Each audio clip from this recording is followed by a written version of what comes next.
Chers amis auditeurs, bonjour. Aujourd'hui, nous débutons l'histoire du salut dans cette première vidéo sur la création. La création du monde par Dieu est racontée dans le premier livre de la Bible, la Genèse. Ce livre fut écrit par Moïse 1300 ans avant Jésus-Christ sous l'inspiration de l'Esprit Saint. Il ne donne pas de vérité scientifique, mais spirituelle. Chaque dimanche, à la messe, nous récitons parfois sans trop y réfléchir le Je crois en Dieu, ou plus couramment appelé le Credo, qui parle de Dieu créateur du ciel et de la terre. Si nous regardons la définition du verbe créer dans le dictionnaire, nous trouvons donner l'existence, la vie, tirée du néant.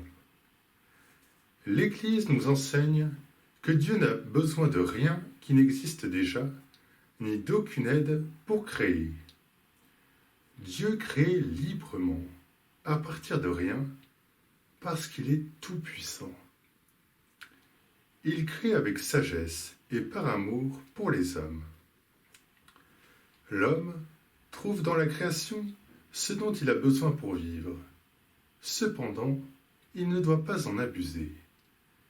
Dieu met tout cela à sa disposition pour qu'il en fasse un juste usage.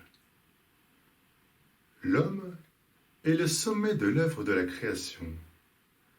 Le récit de la création le montre en distinguant de façon très nette la création de l'homme de celle des autres créatures.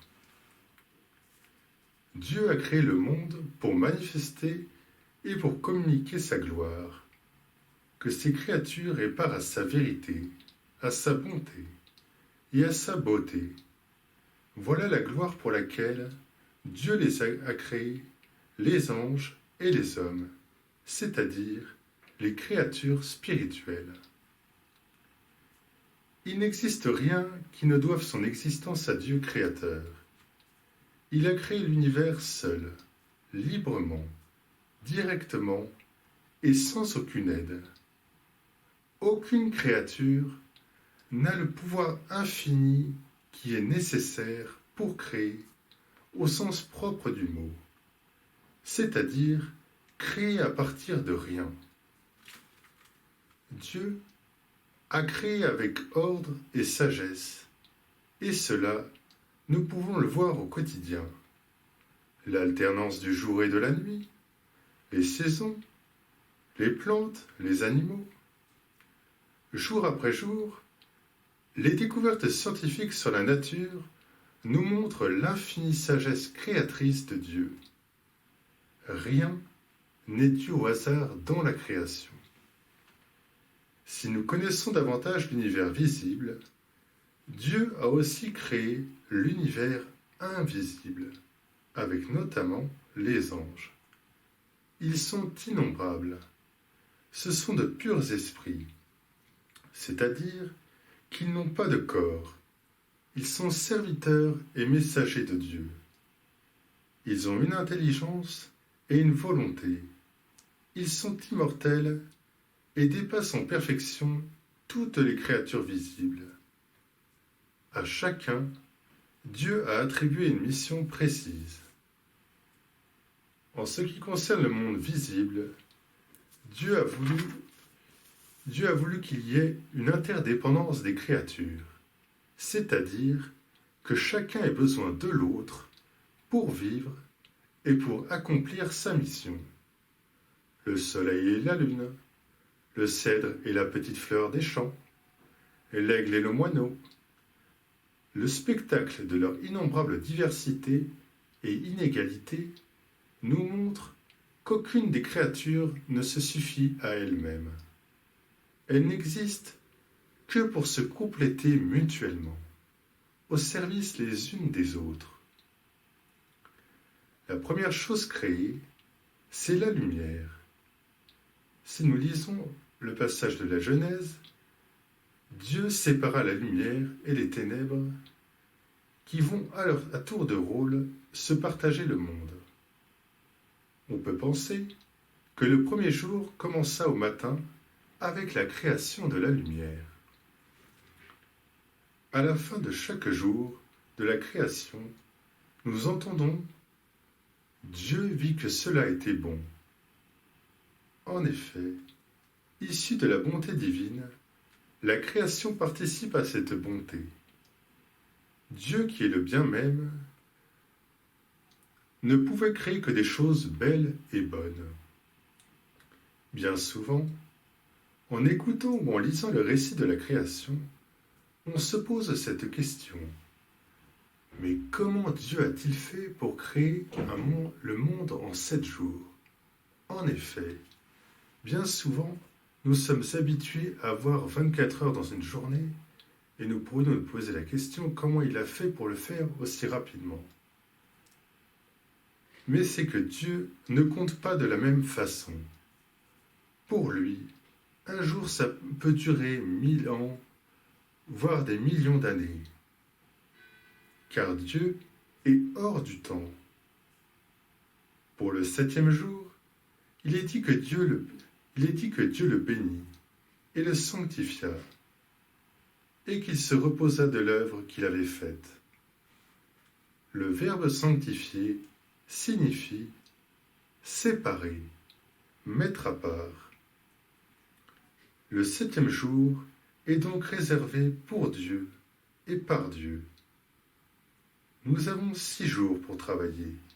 Le 7e, nous avons le devoir de le consacrer à Dieu en sanctifiant le dimanche, notamment par la participation à la messe et l'arrêt du travail.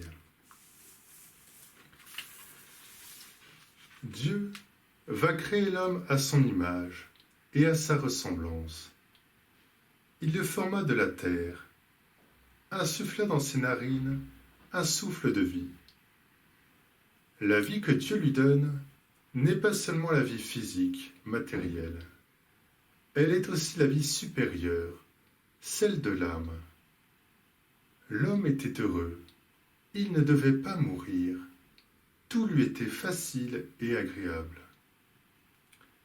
Dieu fit passer devant Adam tous les animaux des champs, tous les oiseaux du ciel et tous les êtres vivants pour qu'Adam sache à quoi il devait servir et qu'il leur donne un nom.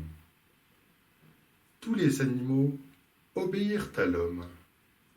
Adam se servait d'eux. Il travaillait sans fatigue, avec joie, et le bon Dieu l'aidait et lui enseignait toutes choses. Cependant, Dieu vit que l'homme ne pouvait pas vivre seul. Il avait besoin d'une aide. Dieu endormit l'homme. Il prit une de ses côtes, et avec, il créa la femme. Ce passage du récit de la création nous montre l'importance du mariage, basé sur l'union d'un homme et d'une femme qui ont fait le choix de se lier pour la vie. Dieu vivait ainsi avec Adam comme un ami avec son ami, comme un père avec son enfant. Adam vivait heureux dans la compagnie de Dieu et des anges. Quand Dieu donna pour aide à Adam une femme, Adam lui donna le nom d'Ève. Dieu les bénit, et ce fut le premier mariage. Dieu leur donna pouvoir sur toute la création, avec comme commandement de ne pas manger du fruit de l'arbre de la connaissance du bien et du mal. Ce commandement de Dieu est là pour rappeler à l'homme qu'il n'existe que par Dieu et pour Dieu, et qu'il lui doit obéissance en tant que créature qui a tout reçu de Dieu. À ce moment-là du récit, l'homme est en parfaite harmonie avec Dieu, donc avec lui-même, avec la femme et avec la création. Si vous avez aimé cette vidéo sur la création et que vous désirez voir la suite, je vous donne rendez-vous le 15 octobre. Et en attendant, je vous dis au revoir et à bientôt, et en union de prière.